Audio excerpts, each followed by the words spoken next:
करते विधानसभा का नेता प्रतिपक्ष राम गोविंद चौधरी इस वक्त संबोधित कर रहे हैं।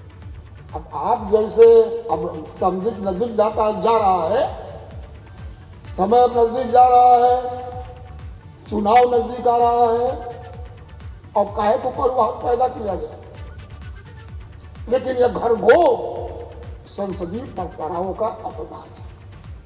और माननीय अध्यक्ष, मैं किसको बधाई दूं?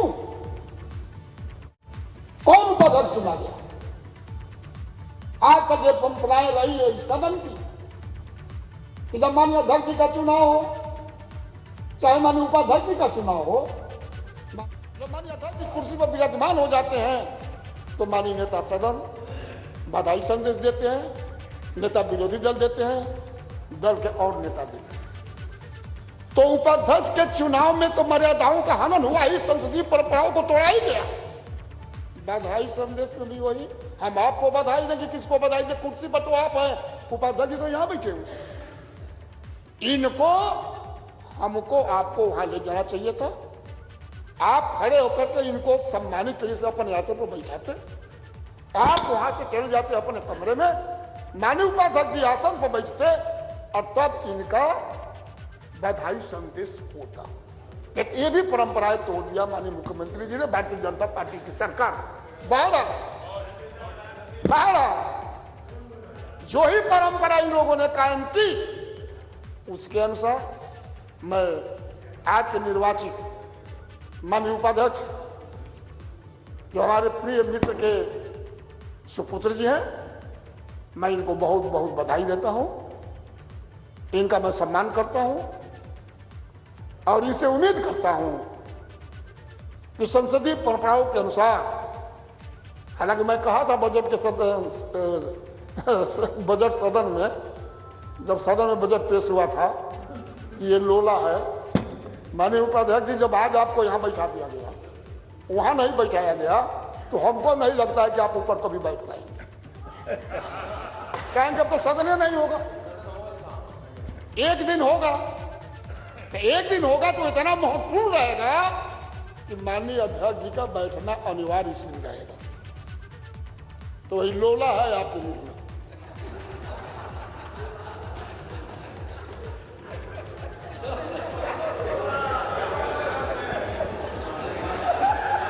माननीय अध्यक्ष जी, माननीय नेता सदन ने बहुत भाषण दिया। भाषण का दिन नहीं है, आज केवल बधाई संदेश देना था। लेकिन अब उनको लगता है कि अगर भाषण नहीं दे तो हमारी बेइज्जती हो जाएगी। आज तो न उपलब्धि बताने के दिन है, न अपने काम बताने के दिन है। आज माननीय उपाध्यक्ष जी को बधाई देने का। माननीय अध्यक्ष जी, जो काम हुआ है मुख्यमंत्री जी ने गिनाया,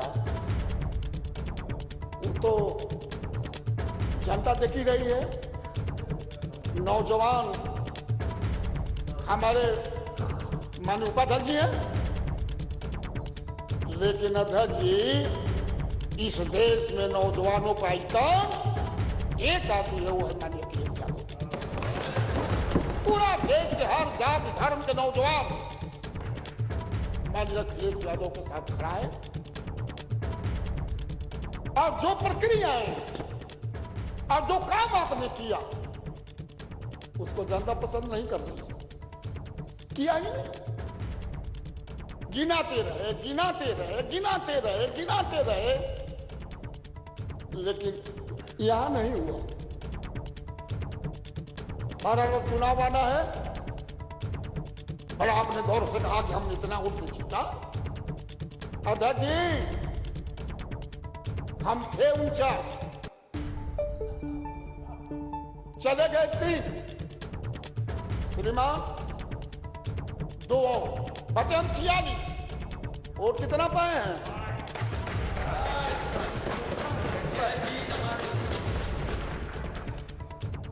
तो जीत हमारी है कि जीत उधर की है?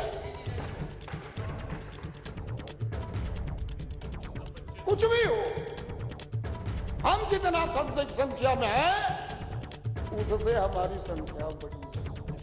और यही संकेत है कि 22 के चुनाव में हमारी संख्या बढ़ेगी, हम वहां जाकर के बैठेंगे।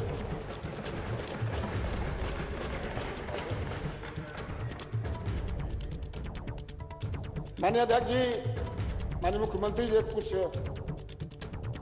कहा भी वो सत्र के विषय में, उस सत्र के विषय में लिख करके कुछ नहीं आया था कि किस विषय पर सत्र वो केवल विशेष सत्र। मैं आपके माध्यम से माननीय मुख्यमंत्री से आग्रह करना चाहता हूं कि विशेष सत्र, विशेष सत्र, विशेष सत्र, काहे को विशेष सत्र? या तो इसको कल परसों तक बढ़ाइए या पुनः एक विशेष सत्र बढ़ाइए।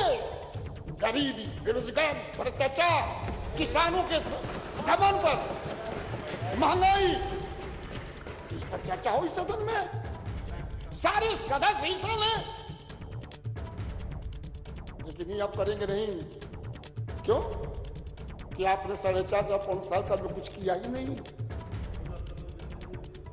तो विशेष सत्र बुलाइए और उस पर 24 घंटा, 36 घंटा, 48 घंटा, जितना आपको चाहे सदन चलवाइए, हम लोग तैयार हैं।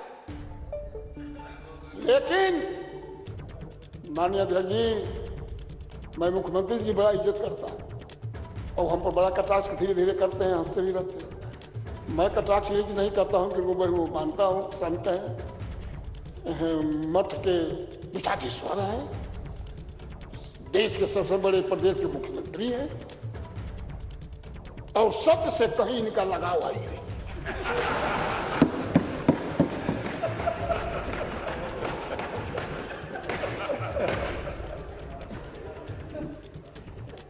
आ गए उपाध्यक्ष जी। मैं जब गांव से शहर में पढ़ने आया बलिया, तो उसमें एक नया सिनेमा हॉल बना था, शीश महल, उसमें पिक्चर लगी थी अर्जुन। अर्जुन पिक्चर की पहला गाना था उपाध्यक्ष जी कि अजीर उठ करके कहां जाइएगा, जहां जाइएगा हमें पाइएगा।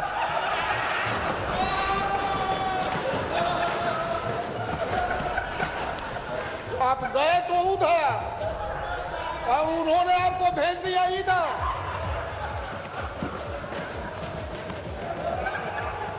इसीलिए ऊपर बैठा करके आपको धन्यवाद नहीं दिया गया, आपको यहां बैठा कर धन्यवाद दिया गया। मैं पुनः पूरे समाजवादी पार्टी की तरफ से जो भी लोगों ने हमको वोट दिया है, नरेंद्र वर्मा जी को मैं बधाई देना चाहता हूं, जो इस प्रदेश के कुर्मियों के सबसे बड़े नेता हैं, किसान नेता हैं। इन्होंने हिम्मत जुटाई और हिम्मत नहीं, संसदीय परंपराओं के अनुसार नेता विपक्ष के कैंडिडेट को उपाध्यक्ष बनाया जाता है। सबसे पहले हमने इनका नॉमिनेशन भी कराया कि माननीय मुख्यमंत्री जी इस बात को समझ जाएंगे कि इनका नॉमिनेशन हो गया तो चुप। लेकिन इनको तो उपाध्यक्ष जी को अपमानित करना था, ले मंत्री नहीं बनाए, कैबिनेट मंत्री बनाए होते। कैबिनेट मंत्री नहीं बनाया, जब सदन खत्म हो रहा है तो वही लोला।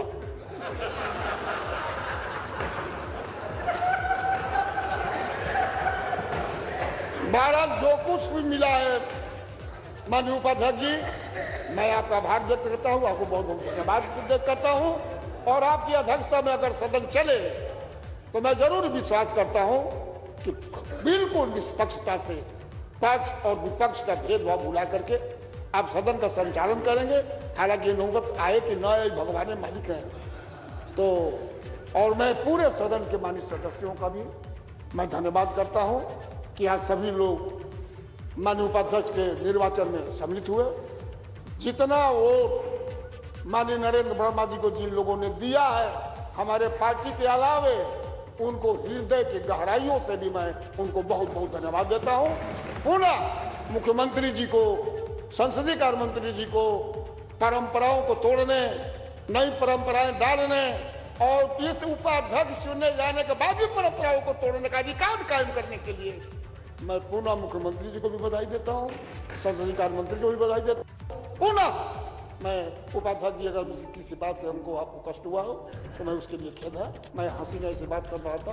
आप योग्य आदमी है, योग पिता के योग पुत्र है और मैं जानता हूं कि माननीय अध्यक्ष जी का बहुत सहयोग करेंगे। इन्हीं सहयोग के साथ मैं पुनः आपको धन्यवाद देता हूं, बधाई देता हूं। धन्यवाद। बहुजन समाज पार्टी के माननीय नेता हैं कोई? कांग्रेस दल के नेताजी हैं।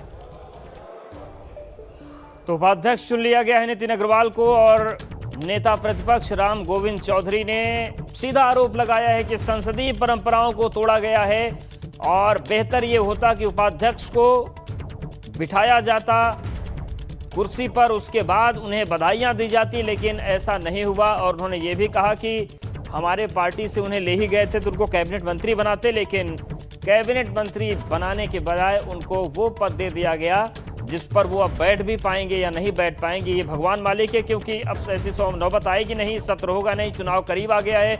और उन्होंने ये भी मांग की है कि गरीबी, बेरोजगारी, महंगाई और भ्रष्टाचार पर सत्र बुलाया जाए। और 4.5 सालों में कुछ काम नहीं हुआ है, इसलिए उन्होंने ये भी कहा कि मुझे ये भी यकीन है कि ऐसा सत्र बुलाया नहीं जाएगा क्योंकि कोई काम सरकार की तरफ से नहीं किया गया है।